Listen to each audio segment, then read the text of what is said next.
छत्तीसगढ़ के पूर्व मुख्यमंत्री और भाजपा नेता डॉक्टर रमन सिंह का कहना है कि मैं 3 बार छत्तीसगढ़ का मुख्यमंत्री बना, लेकिन सीएम का दावेदार बनकर कभी चुनाव नहीं लड़ा। भाजपा के प्रत्याशी के रूप में मैदान में उतरा, विधायक दल ने मुझे मुख्यमंत्री बनाया और केंद्रीय स्तर पर पार्टी का निर्णय हुआ। अभी भी किसी को सीएम घोषित करके चुनाव लड़ने की जरूरत नहीं है। दौरे पर बिलासपुर आए डॉक्टर रमन सिंह ने ये बातें पूर्व मंत्री स्वर्गीय मूलचंद खंडेलवाल के निवास में पत्रकारों के सवालों के जवाब देते हुए कही। वे मूलचंद खंडेलवाल के निधन पर शोक व्यक्त करने उनके निवास पर गए थे। इस मौके पर उनसे यह सवाल किया गया कि क्या अगले विधानसभा चुनाव में मुख्यमंत्री के रूप में उनकी दावेदारी रहेगी। डॉक्टर रमन सिंह ने कहा कि दावेदारी विधायक दल में तय होती है। बातचीत के दौरान यह सवाल भी किया गया कि छत्तीसगढ़ के मुख्यमंत्री भूपेश बघेल कहते हैं कि उनकी वजह से डॉक्टर रमन सिंह की पूछ परख हो रही है। इस सवाल के जवाब में डॉक्टर रमन सिंह बोले कि जब भूपेश बघेल राजनीति में ABCD की शुरुआत कर रहे थे, उस समय केंद्र की राजनीति में मैंने मंत्री के रूप में काम किया और 15 साल मुख्यमंत्री रहा। भूपेश जी को इस भूल में नहीं रहना चाहिए।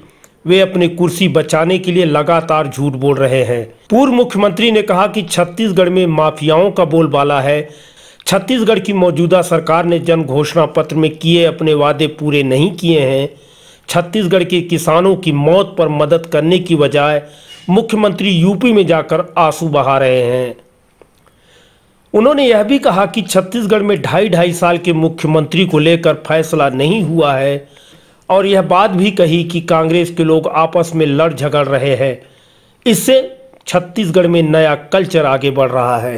ये हो गई है कि जितने डेवलपमेंट के काम, विकास के काम सब पूरी तरीके से ठप पड़े हैं। पूरे छत्तीसगढ़ में जितने भी डेवलपमेंट के काम थे वो जिस अधूरे के अधूरे रह गए।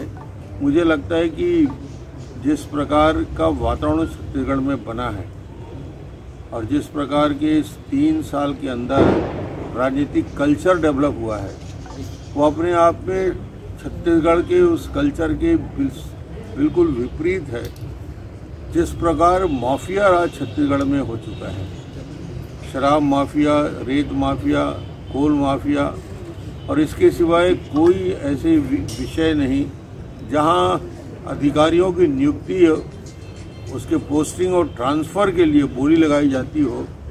उस राज्य में कानून व्यवस्था की स्थिति जो खराब हो रही है, उसके लिए जवाबदार ये यहाँ बैठे हुए भूपेश बघेल और इनके मंत्रिमंडल के साथी हैं। मुझे लगता है कि जितनी बड़ी बड़ी बातें कही गई थी, वो चाहे शराबबंदी की बात हो, चाहे अन्य जितनी बड़ी घोषणा उन्होंने की थी, उन सारी घोषणाओं में कहीं भी क्रियान्वयन हुई। 2 साल का बोनस किसानों को देने की बात हुई थी, बेरोजगारी भत्ता जहाँ का तहाँ रुका हुआ है।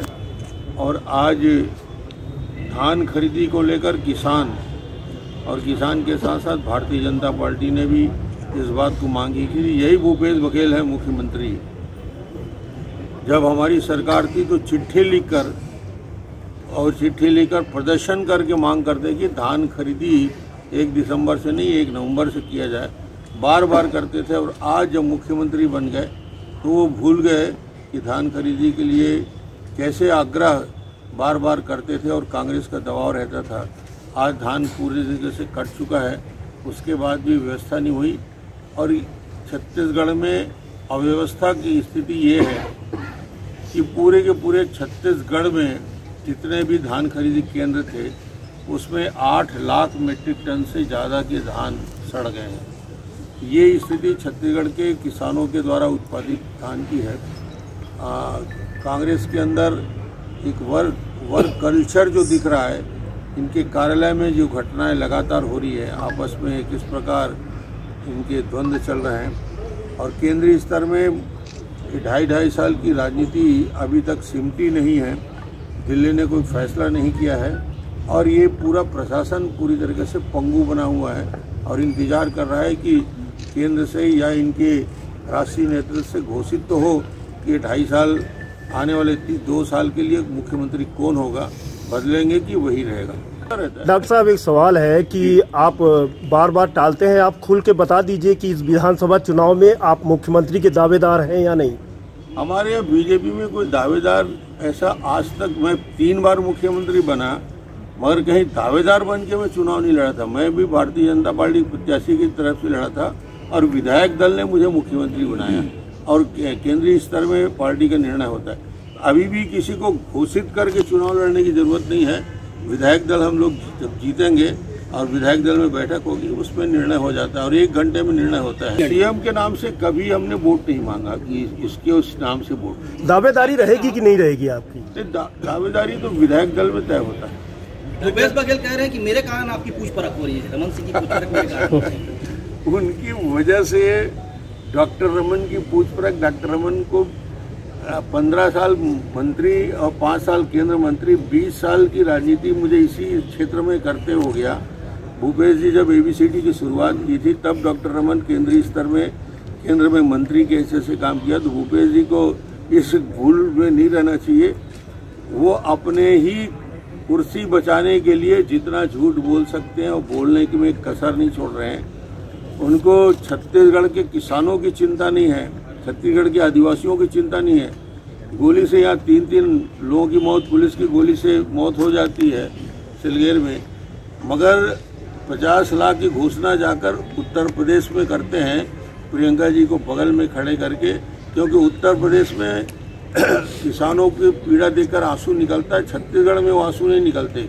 वो 50 लाख छत्तीसगढ़ के बस्तर के आदिवासियों को जब गोली से मौत होती है तो उनके लिए मुआवजा की राशि देने में उनको तकलीफ होती है, और उत्तर प्रदेश में जाकर ये 50 लाख रुपया की घोषणा करते हैं। महासमुंद में घटना हो गई, महासमुंद में घटना हो गई कि आबकारी अधिकारी को पीटा गया, उसको लेकर आप लोग कुछ स्टेप उठाएंगे? लॉ एंड ऑर्डर इतनी बिगड़ी हुई है।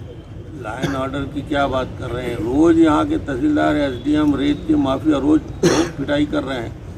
ये हालत ये सरकार में कि रेत माफिया से कोई पंगा लेना चाहता है कोई भी अधिकारी तो उसको खुलेआम सार्वजनिक रूप से मारा जा रहा है। जिला पंचायत के सदस्यों के साथ बदतमीजी और बदसलूकी हो गई।